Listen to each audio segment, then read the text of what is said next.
So I'm going to do a very short introduction because you will see that he speaks for himself. Sylvain is one of those people when you meet him, you think, well, where has he been? You know, all of my my working life. He's smart. He makes a great impact. He's also one of the few global regional managers where I've actually spoken to some of his previous CEOs who reported into him, and they say he's fantastic. You know, so he must be doing something right, because he speaks really positively about his staff, which is always a good sign for me of a manager, and they speak very positively about him. So not only is he a logistics guru, but he certainly is a great manager and a great operations and people manager. So we might pick your brains a little bit about that later on as well, Sylvain. But of course, today you are here to talk about Africa, Middle East Africa, and the rising star, I think, of the continent when it comes to trade, when it comes to employment. We know that things are going to happen here in the future. And you're going to tell us a little bit about how logistics actually form the backbone to that trade in the area, not just intertrade into Africa and between Africa and the Middle East, but certainly also to the rest of the world, and how we can support that, and how we can make sure that we don't get left behind, that we actually move with the wave that is Africa and the Middle East. So thank you very much for being here with us as part of our eyeAfrica initiative to bring the people to Africa, and over to you. All right, thank you very much, Leonie, for the introduction and for the opportunity to be there and share my experience and my view. Then my name is Sylvain Kluba. I've been I had the opportunity to work for 25 years in the Middle East and Africa, especially in Africa. I spent almost 10 years in Algeria, developed the network of companies for agility logistics in Africa, where we were at the end operating in more than 10 countries with 25 agents, more than 2,500 employees, and with a long experience and various and bumpy experience in almost all the corners of the continent. I will share a presentation, a small presentation that I have prepared. I hope that is it clear? Is it visible? Yes. Is it okay? Yes, it is. Thank you. It is. All right, thank you. Then I will do a short presentation. The purpose and the theme of this presentation is to share how a global logistics company, or how a multinational who has no clue about Africa, how they will approach the continent, how they will, from an investment perspective, from a growth and expansion perspective, what are the key parameters they will consider in order to make the right choice and grow their logistics operations in the continent.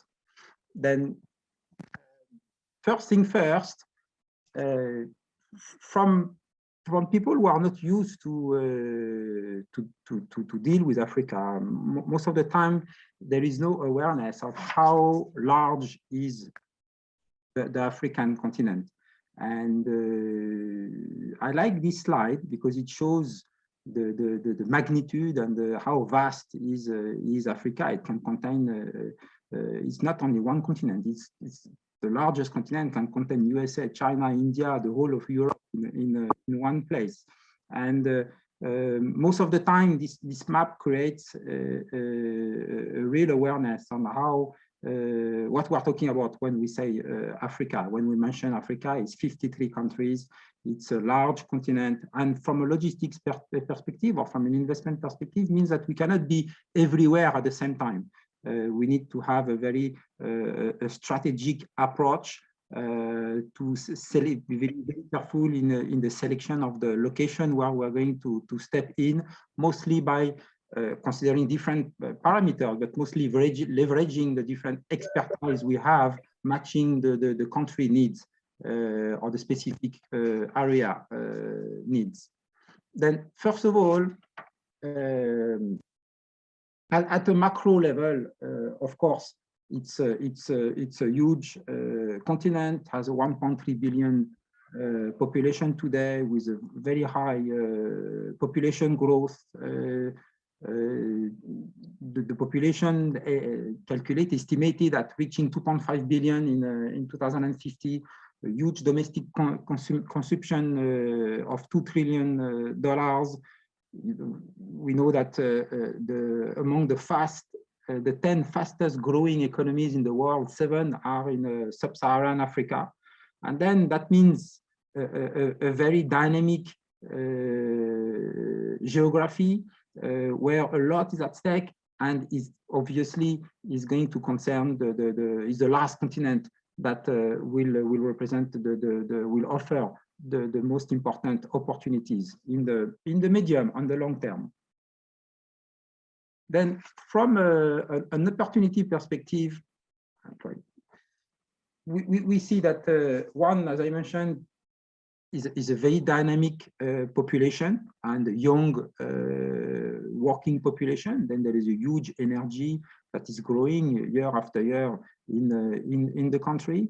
Another element that I've noticed important, I believe, is that 60% of the arable land in the world are located in Africa, and in the light of the potential food crisis or the food challenges in the next generations, Africa will certainly hold a very important stake, and that means a lot of agricultural, a lot of food processing companies are already aiming at Africa in the long run.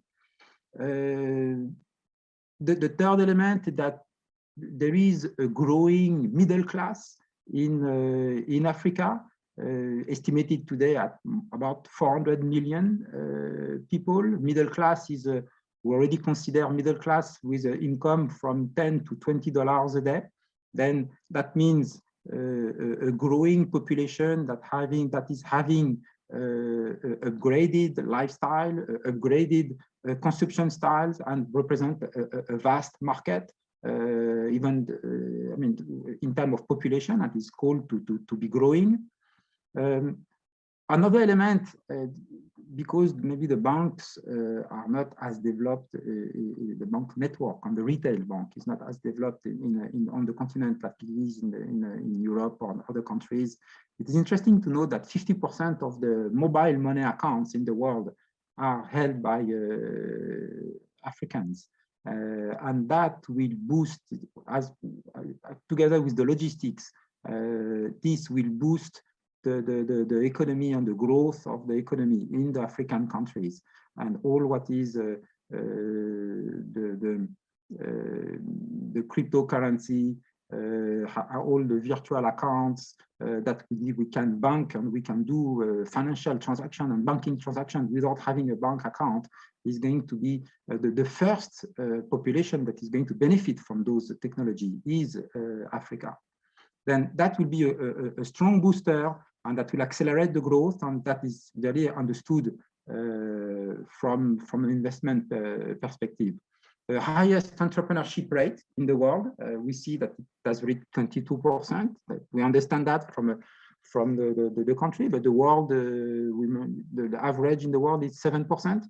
Then we're talking about a much higher entrepreneurship rate. Entrepreneurship means energy, means people, means people who wants to grow their country. It means supplies, it means import, it means export. There is a lot of things around the dynamic things around the entrepreneurship. And the last element that we see as an opportunity is the highest percentage of female entrepreneurs rate in the world. And women has a center place in the growth of the economy in Africa, and is in advance in some areas. Now, as a company or as a logistics company or multinational who has no clue about Africa and they want to enter the market and wonder from where they will go, they will consider a few key parameters.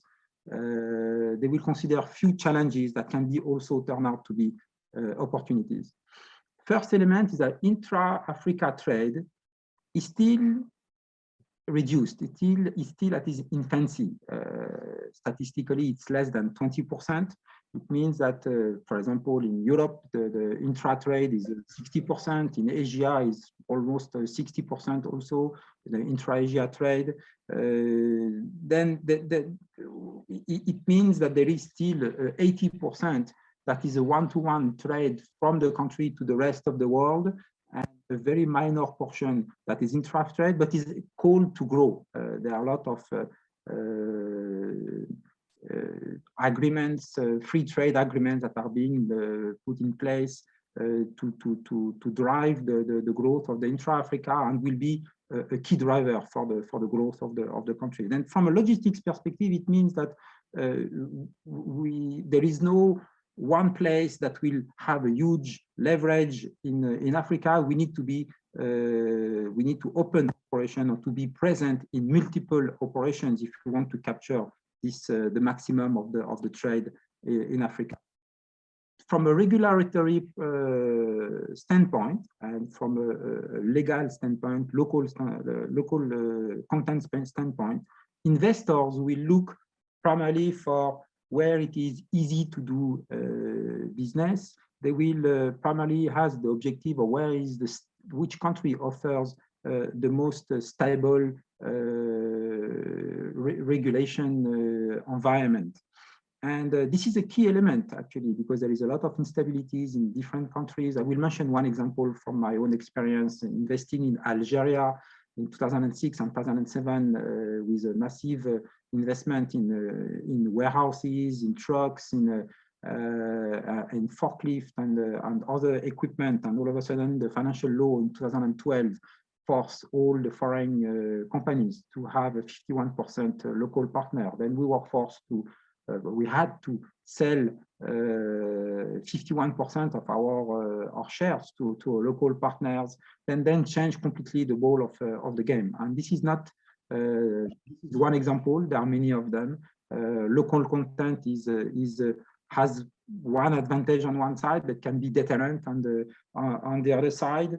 There are some countries, for example, where we can come in and open a company and start business immediately, like in Algeria, in Kenya. There are other companies where you need a foreign investment agency permit, like in Angola, and might take 6 months, 1 year, just to have the permit to open a bank account. Then can be a red flag for some investors. Then definitely multinationals or a large logistics company will look at this regulatory element to make his choice on which country or where to invest. Inefficient infrastructure is a challenge from a logistics perspective and from a trade perspective, but can be also an opportunity. When I say inefficient infrastructure, it comes in my mind first the port capacities, port capabilities. We have experienced very severe port congestions in the recent years in Luanda, in Lagos, in Mombasa, and that can be a hurdle for the growth in general of the business, but also for the logistics development, but can be an opportunity because it's an opportunity for those who can, for those logistics companies to open the port, to open port concessions, to open dry ports, to offer alternative routes to the congested port. Then that is the question of the infrastructure. Infrastructure means roads. Some areas are difficult to access, like North Mozambique, where the whole infrastructure has to be built, and takes years to do that. Security concern. This is I will mention an example. We made an investment in 2020 during before actually the crisis as agility. We made an investment before coronavirus in North Mozambique. We bought a land, wanted to build a yard to support the oil and gas industry. And in January 2021, there was the rebels attack. The whole Palma has been seized by rebels, and we had to evacuate all the staff Then security is still an issue. It's an issue in Mali, in North Nigeria. There are some spots in Africa that security is a concern. We speak about the geopolitical issues. It's an element that has to be considered. We see it today in Ukraine, but Nigeria has had its shares also. Personally, I've experienced having operations in Libya and with a warehouse with trucks. And in 2011, during the civil war, the truck has been stolen, the warehouse vandalized, and basically we had to evacuate the staff. We have seen the Arab Spring that has changed the face of, has affected in a big way the operations. We also, I would put in the geopolitical issues, the inflation issue. When we see, for example, in 2016 in Egypt, there was a 100% inflation that cut the half of the value of your assets, your balance sheet. The high inflation areas like in Angola, there were 30–40% inflation during the year 2016. And all these parameters are to be considered and are considered by the potential investors. Last element, the skill talents. As a company who wants to develop its own operations in Africa, the goal is to have as less expat as possible. It means to leverage as much as possible the local talents, and there are local talents. There are some countries that offer a full scale of local talents, but it's also where there are new areas of technology or technicities, like for example the contract logistics, the digitization of the freight forwarding that calls the specific training that we need to train specifically the employees. In the case of agility, we developed a training center in the UAE, in Dubai, and we were bringing the talents that we have identified, and for 4 or 5 months, sometimes 6 months or more training in the UAE, and then bring them back with higher responsibilities and to drive the operations in Africa. That was one mode of training. Of course, there are many.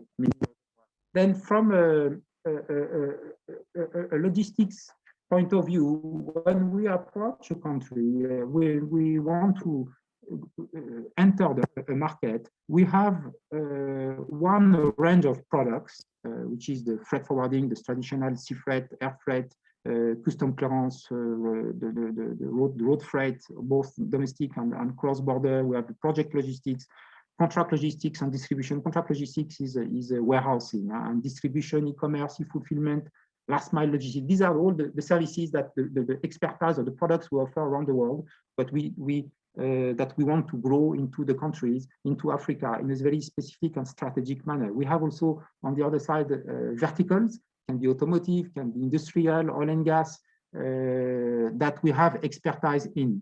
Then in that case, when we say selectively approach, one example is that in Egypt, in Cairo, where there is more than 20 million population, where there is a growing retail industry, we decided to develop the contract logistics and invest in warehousing, invest in distribution, in the e-commerce, the last mile logistics, then and targeted all the consumer goods and fashion retail.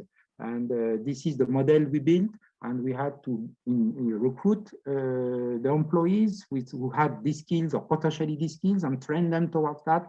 That's the model that has been developed.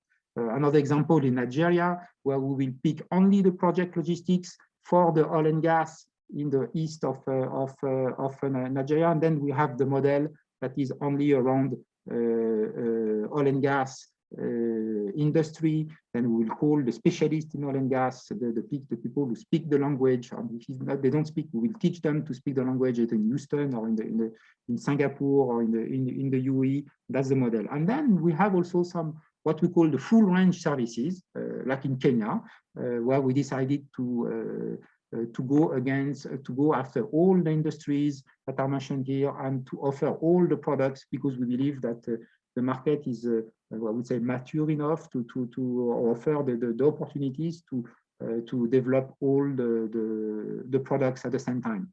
Then, as we mentioned, is a large continent with a large with a lot of opportunities, but we cannot be everywhere at the same time. We have to come very selectively into specific markets. Another element considered by investors, or I would say from a global logistics company when they want to enter Africa and work on the opportunities, is the rule of the 80-20. Here is the rule of the 60-40, meaning that we picked 6 countries represent 61% of the African GDP.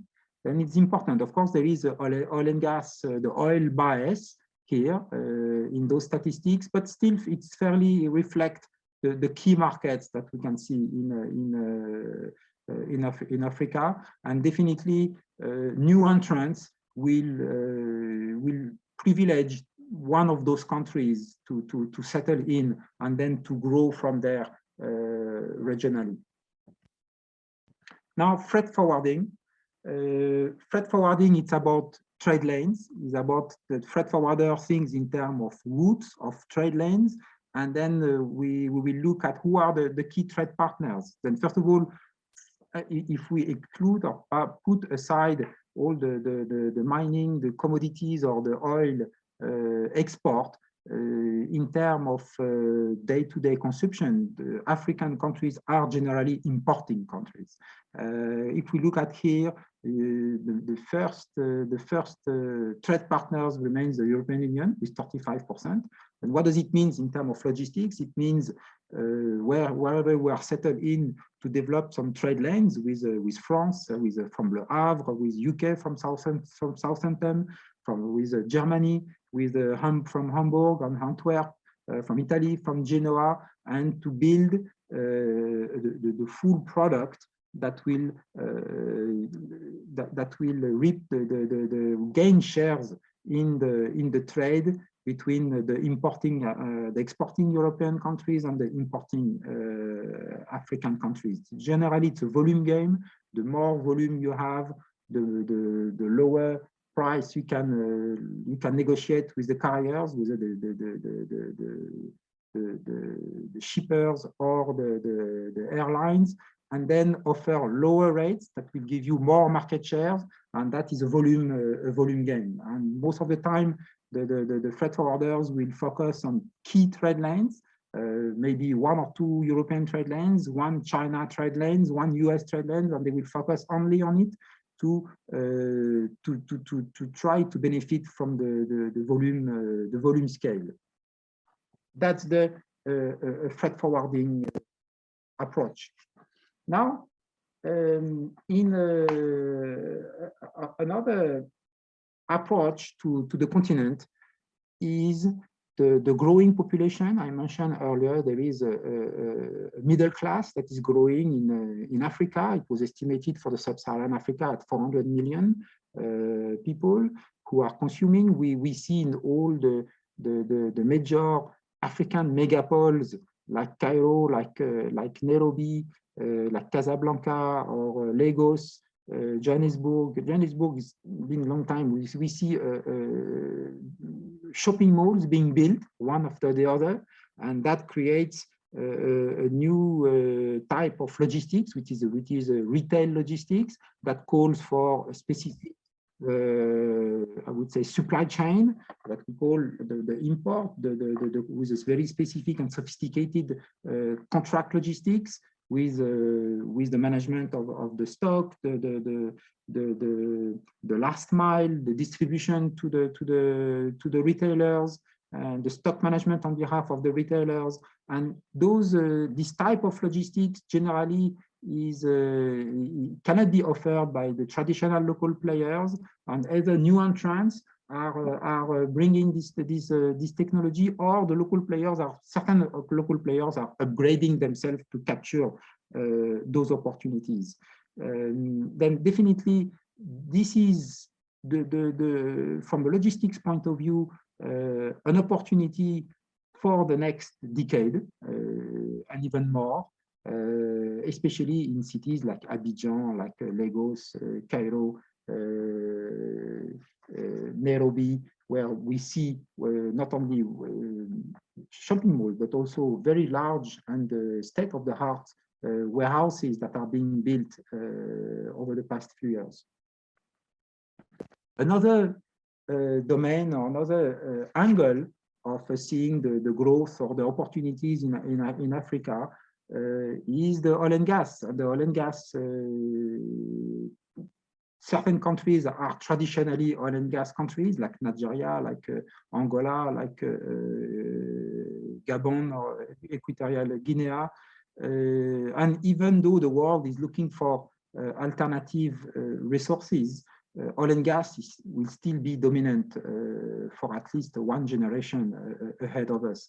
Then what we can see today is new developments with new entrants in the oil and gas world in Africa. First one is Mozambique, with a huge in the Rovuma basins, which together with Exxon and Total will represent 50 billion investment. Looking at the GDP of Mozambique is above 20 billion. It's going to be a major change for the country. Some say that Mozambique will become the Dubai of Africa. We see Tilenga in Uganda with a new development. We are talking about $10 billion of investment in those industry with a huge pipeline, long pipeline of 1,800 kilometers from Hoima in Uganda to Tanga in Tanzania. Then that will represent, when we say that, it represents a lot of logistics just to supply to build the infrastructure, but also to all the peripheral industries like the power plant, the water plant, the cement factories, the villages that are being built, or the industry that are being built around that. Then it creates a world by itself. We see the new developments in Egypt with Zohr, Atoll, West Nile Delta. Even they're not that new, but there's new phases that come on. You know, we will see deep sea activities in Algeria. Now, so far, the Algeria oil activities has been the south of the country. Now we'll see some deep sea with ENI. New developments in Senegal and Mauritania, in the Greater Tortue area. We see Namibia, where Shell is investing massively in Walvis Bay and Orange Bay, and we will see LNG power and oil power in those countries. Then, from a logistics perspective, definitely all these projects of high magnitude, and I'm just mentioning the biggest one, will represent a lot of opportunities and a lot of activities in the next coming decade. Another point is, another approach is related to the intra-trade. We will see some growing hubs in Africa, and especially with the growth of the free trade agreements. We see Kenya that will play, has already been playing, but will play more and more a hub role with the surrounding countries. We see Mozambique. Morocco has strategically defined himself to play a hub role in West Africa, at least around the surrounding country. Ivory Coast has the potential to do that. Then, with the ease of export with the free trade, the support of the free trade agreements, we will see areas that will be competing for regional hub role in Africa. Then this is the last slide. Just to summarize that, from a multinational or I would say a global logistics company who wants to develop in Africa, what are the key elements they will consider? First is to select the right market entry. In some places, M&A is easier, making an acquisition of a player and then to ramp it up. But not all the countries have the right players. Then the second option, the alternative, is a joint venture, either because there is a local content background that take us to choose a joint venture, or we have identified a local players has strong capabilities, and joining forces will multiply will leverage the offer. And if nothing, with a greenfield also option, we can go in a country, greenfield, open an office, start from scratch, but that takes much longer.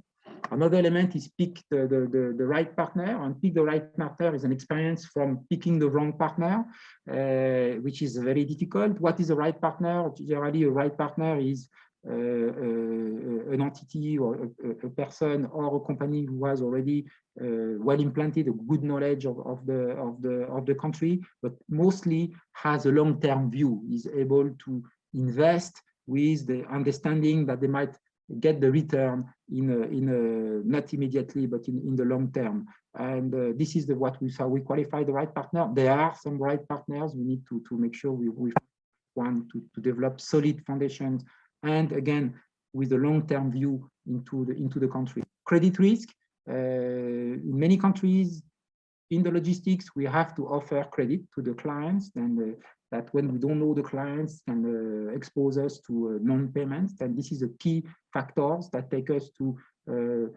selecting some clients that we know, or onboarding some global accounts with us. And then, for example, I mentioned here next the success back-to-back anchor clients. For example, we want to build a warehouse. Generally, logistics companies do not invest speculatively. They will not build a warehouse and wait for the clients to come. They will pick a global account that will take half of the warehouse for a long-term contract that will cover the main of the cost, and the other half would be sold on the market.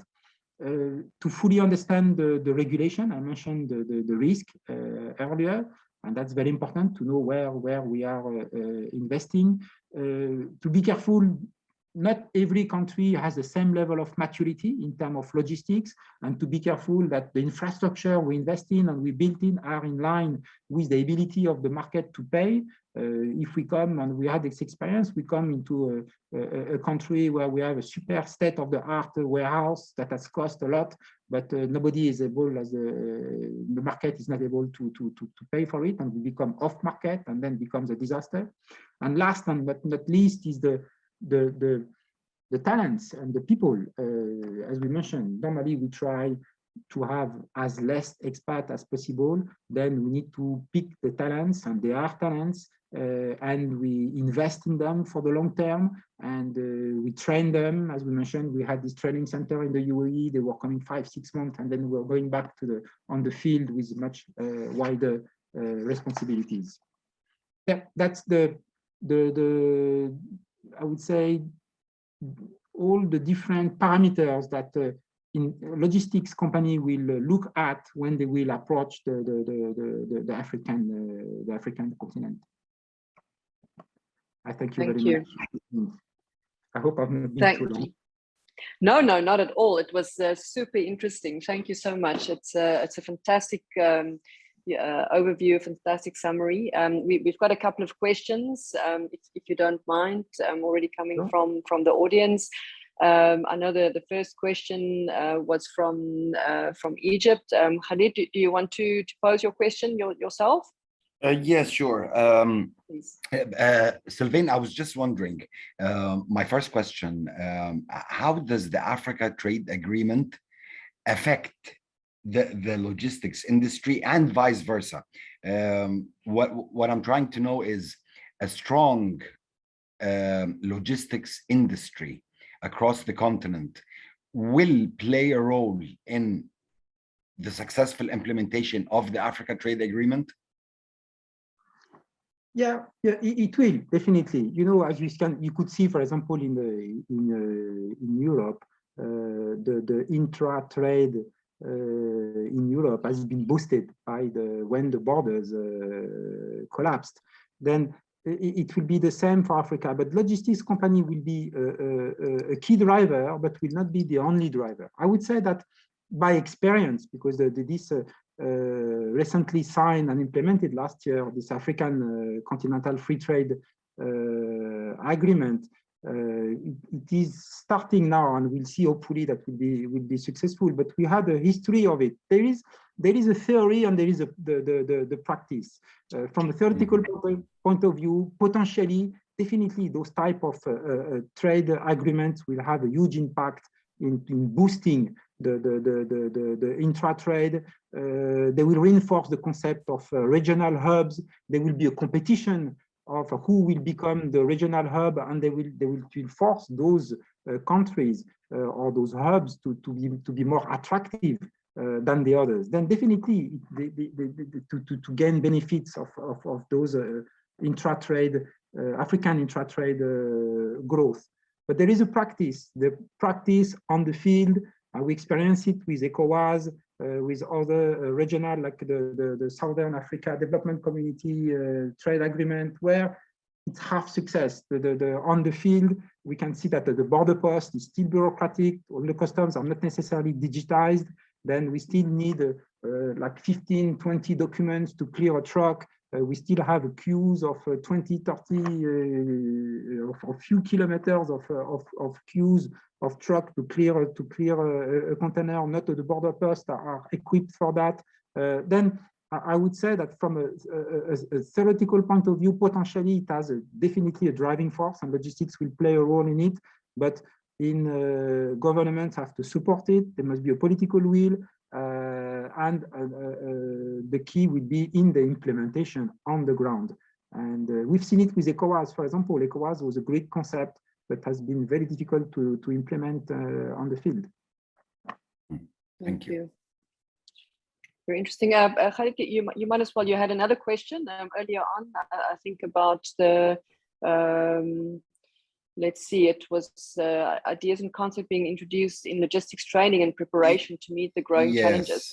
You can explain maybe what you want to ask. That was speaking of sort of like preparing the local employees in logistics industries, how to face the global threats that we are seeing now, like the Russia-Ukraine case. New concepts in dealing and handling with handling security issues. Is logistics being sort of like regularly updated regarding the talent that's working in that industry? Training, development. Yeah. There is training and development, and there is the geopolitical issues. Geopolitical issues, there are two elements. There is the anticipating the geopolitical issues, and then managing when the issue is already happening. Anticipating it means when a country is too dependent to one route, or is landlocked and highly dependent on another country, or then they need to anticipate. Anticipate is how to diversify the logistics routes, how to diversify the trade partners, how to build the air bridge efficiently in case of crisis. And then there is how to manage a crisis when the geopolitical issues happens. And there is here a specifics of the logistics in war zones, and there is a specific know-how for that. And are there schools to teach how do we manage logistics in war zones? I'm not sure about that, but the anticipation factors is key. Now, as far as training people, training employees into logistics. There are two elements. One is who and how, and two is what will be the content and the main challenge. The who and how, I would say that one, there is education. We see more and more, and I've seen through the candidates I've interviewed and recruited, there is more and more university program, postgraduate programs, specialized in logistics, and they are very good quality. People come with the right foundations. We see more and more some national logistics associations, chamber of commerce that offer some, or even customs, who offer some training or some courses for the new development. And one thing that is very important also is the online courses. Today, so many students or even employees have access to online programs with certificates, with very reputable universities around the world, all online programs that give a very good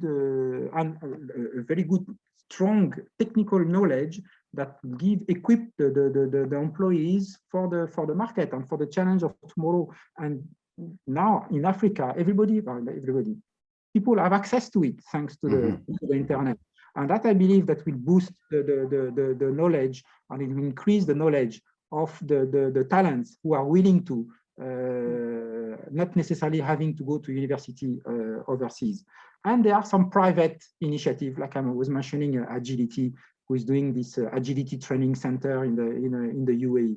Now the content, what will be the main challenge today? The logistics is going through in a big way digitization, meaning that now we have to learn the digitalization of the logistics. Air and ocean freight becomes paperless. Contract logistics, everything is online. E-commerce is highly sophisticated and everything is online. All the new technologies like the IoT, the sensors, the blockchains, the RFID, all these technologies are dominating and more and will become at the center of the logistics providers.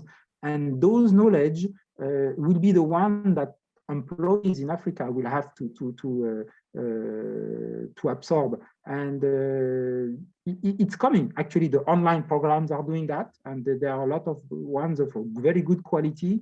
And two, the first players will educate, will grow the employees, and they will have this knowledge for the next generation. Perfect. You've also, with that answer, actually answered. With that answer, answered another question. So that was perfect. Thank you, Sylvain. I'd like Evans from AIMS Kenya actually asked the next question. Evans, do you want to pose your question about which talent? Yeah, sure. So thank you, Sylvain, for such a good presentation. So my question was on that bit for talent. You had said skilled talent in new sectors is one of the challenges. So I don't know which these sectors are in logistics that you lack this kind of talent, and if you can maybe mention one or two positions that are considered hard to fill in your industry. You mean that what are the key positions that are representing a challenge to recruit? Yeah, exactly. Yeah. Okay. Then there are some. I would say that all what is around warehousing, contract logistics, last mile logistics, which is highly digitized and highly sophisticated, which is quite new in Africa. And generally, this is where we have a talent scarcity. And generally, the way to go around it is pick talents who have the basics of basic warehousing and take them for a full-time training in our operations, and they come back with a fully equipped to lead those operations. Another area is like all related to IT, the CIO or the IT teams, the developers. All the ones will do the work on the coding. Definitely, there is a scarcity and there is a rush for this type of talents. And generally, a lot of talents are very rare, or they are already going to high-paid countries. And this is where we face most challenges. But again, we have to do to compensate with the internal training. I hope I answered your question. Yeah, I think you did. So like when you say warehousing, it's like the warehouse managers, people who have worked in the last mile logistics industry, like sector. Yeah, yes. That's what you mean, right? Yes, yeah. Because warehouse manager, when the warehouse operations are very simple and it's just a stacking area and you do inbound, outbound on Excel sheet or very basic software, it's one thing, and this exists. But when we come to a fully integrated supply chain with expiry date management, with the line items In the retail, you have you have to qualify to store by size, by SKUs. You have a few dozen of thousands of SKUs. The level of requirement in terms of technology is different, and management is different. And this is where training comes to play. Okay. So Leonie, if you could allow me, are there any, like maybe for these positions that are a bit hard to fill? Yeah. Do you have an instance where you outsource these positions from other continents or from other countries? Let's say you're in Morocco, you're in Kenya, and then you have to outsource a talent from South Africa or from the US because you basically did not get anyone from these regions. Yeah. In general, again, we avoid expats. We will do it ultimately when there is no alternative, but we tend to promote local. And I'm not saying that to look good. We were doing it, for example, Agility Kenya, or even Agility Egypt, were 100% local. 100% Egyptian, 100% Kenyans, and it was very successful operations.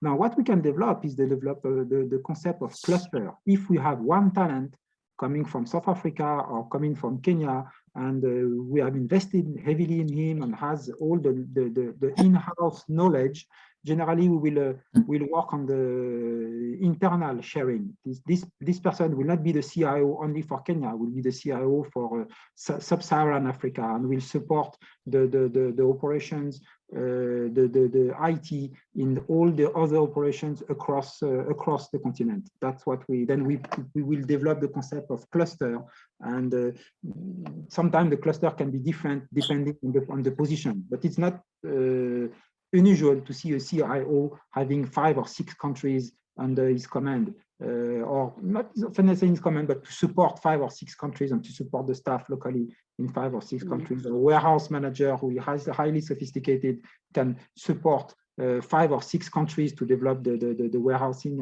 activities. That's the kind of solution we're looking at. Thank you. Yeah, very, very interesting.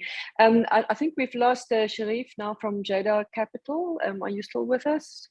No, I think he might have left. He had a question, actually quite an interesting question about, saying whether the logistic problem solutions and propositions that are able to solve problems in Africa are coming from global companies setting up in Africa, or more coming from homegrown startups trying to solve local problems. And I think that also ties in a little bit, with the questions from the other partners from the US and France that we'll get to later. So what are you seeing? Are you seeing local companies rising up and coming in as service providers, or is it still mostly international companies coming in? I think both. The industry is raising the bar every day, and the competition and the level of technicity in the service, logistics service offering is going higher every day. There is a question of survival. Then today, multinationals can survive because at global level there is a concentration in the industry, but local players at a point of time today they might not feel it, but at a point of time they will. A local company in Nairobi who has a warehousing and is doing the traditional warehouse and distribution, when facing the growing requirement and more sophisticated requirement from clients in the life science industry, in the distribution and retail industry, where we need to see where now the basic is to have online real-time visibility on your goods. Those local players, if they want to survive, they will have to upgrade themselves, and some do and very well. Actually, there are a lot of startups that are mushrooming across Africa that understood the technological challenge, and they take it and they partner with the local companies and with the equity venture companies that they support it.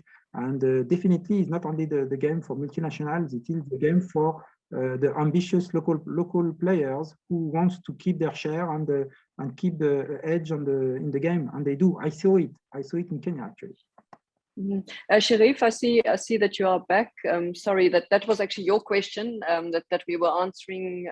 Obviously, you being from Jeddah Capital, there's a specific interest in in investing into these kind of businesses. So I hope that you heard that. Thank you very much, Sylvain. I would like Bernardo, your question. You had a question about America and American investment into Africa and what we are seeing. If you want to talk to us about that. Yeah. Hi, Sylvain. First, thank you very much for the presentation. I remember during the Obama administration, he visited Kenya, Ethiopia, where we saw in the news, and he announced investments in East Africa at that time. Then over the Trump's organization, we didn't hear much about this, and now we have Biden in the administration. So what is your perception regarding Africa as a whole, or East Africa, if the American government is doing anything in terms of investment in the region? It's true that during Trump era with America first, Africa was not necessarily their priorities. But I would say that from a multinational perspective and Americans companies, we see a growing interest of Africa in the US. Exxon, just example of Exxon and Chevron, but particularly Exxon, has growing interest in Africa. They are going big time in Mozambique. They are very interested in new developments in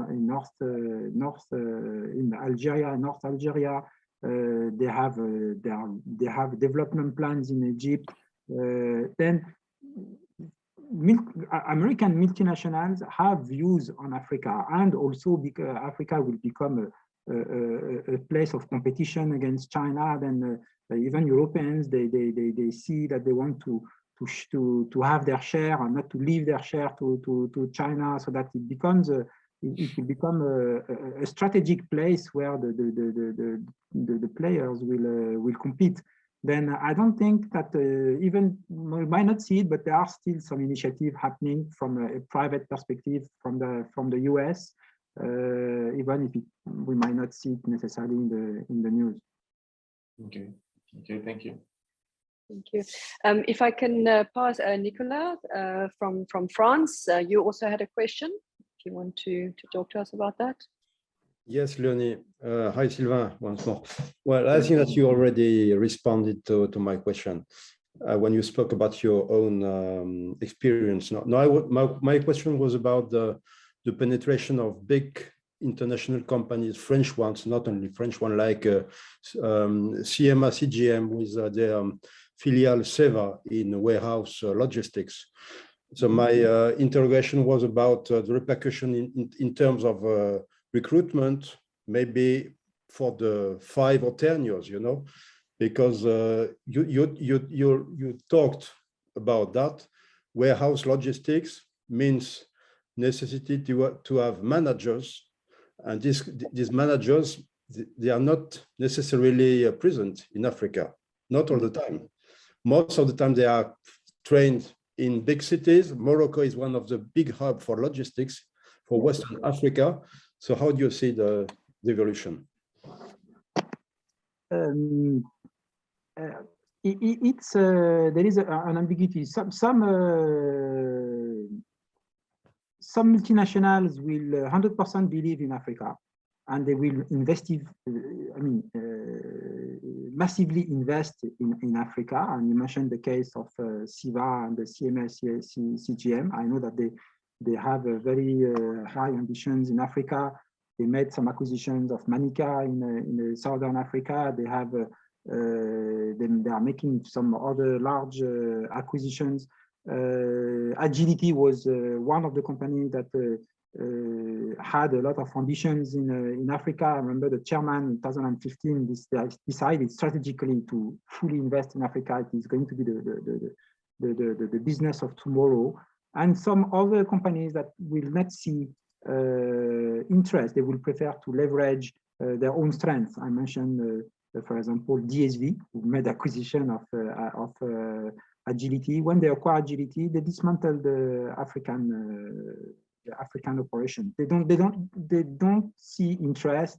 They don't see their strategic views.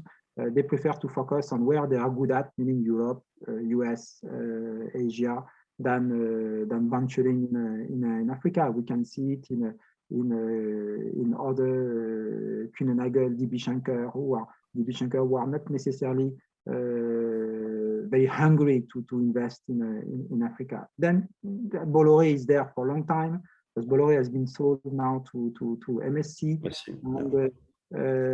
Then they will keep on being some few players. All the players will not be there in Africa, at least in the medium term.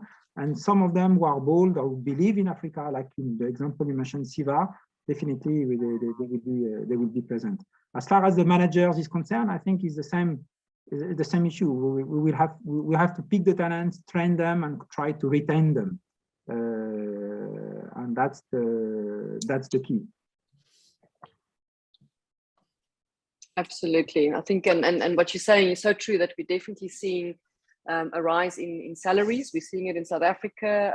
I'm sure our Kenyan partners are seeing it, probably in Morocco as well. I don't know, Karim, but we, because people can work remotely, or that there are certain skills that are in high demand in other countries, they are coming. They're looking at Africa. I mean, we're really finding it quite difficult at the moment to find technical skills. Of course, our IT skills. Our Kenyan partners are very strong in IT, and they also finding it's just becoming super expensive. So gone are the days that you can find a cheap developer or a cheap digital partner in Africa. If you want to find an e-commerce general manager, it's almost impossible. Exactly. But if you come to us, you come to us to AIMS, it will be possible. It still may be difficult, but we will find one if it exists. The way is generally to find it,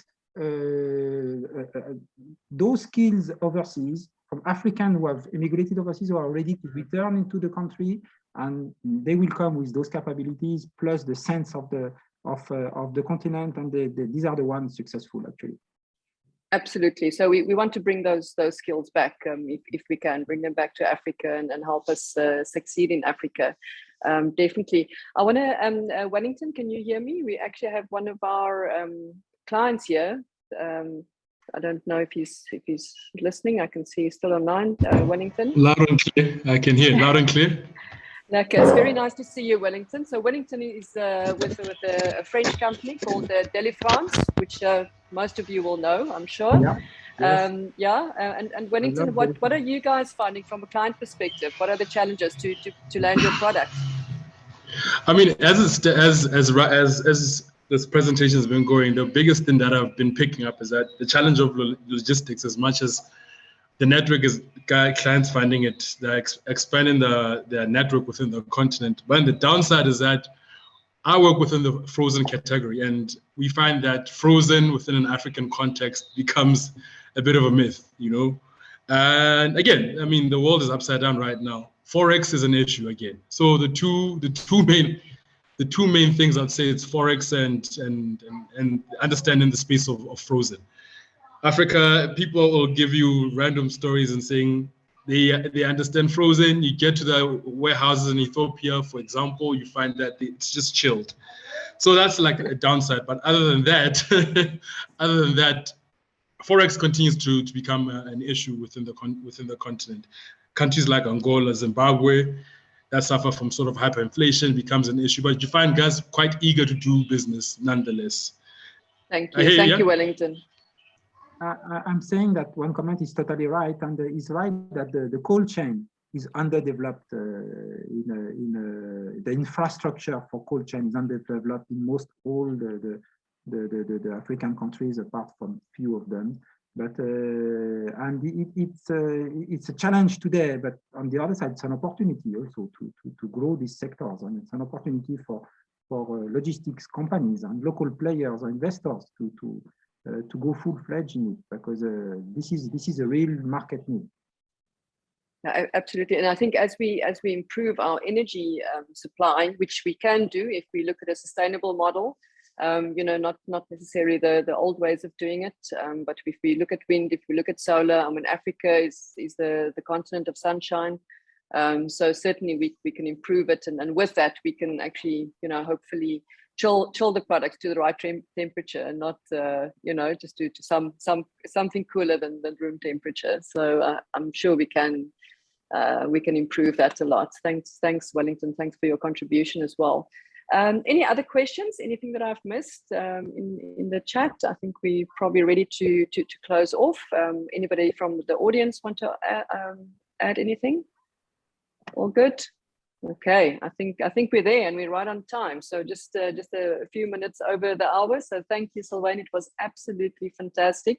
Very, very valuable. I think there's great food for thought there for our AIMS partners in Europe, you know, to talk about and convince their clients that, you know, for doing business in Africa, yes, it's interesting. It's always going to be interesting, but the opportunities are far outweighing the risks. So let's do it. And we look forward to your journey and hearing more about your journey in the future as well. It's going to be fantastic. My pleasure. Thank you very much, Leonie. Merci beaucoup, Thank Sylvain. you.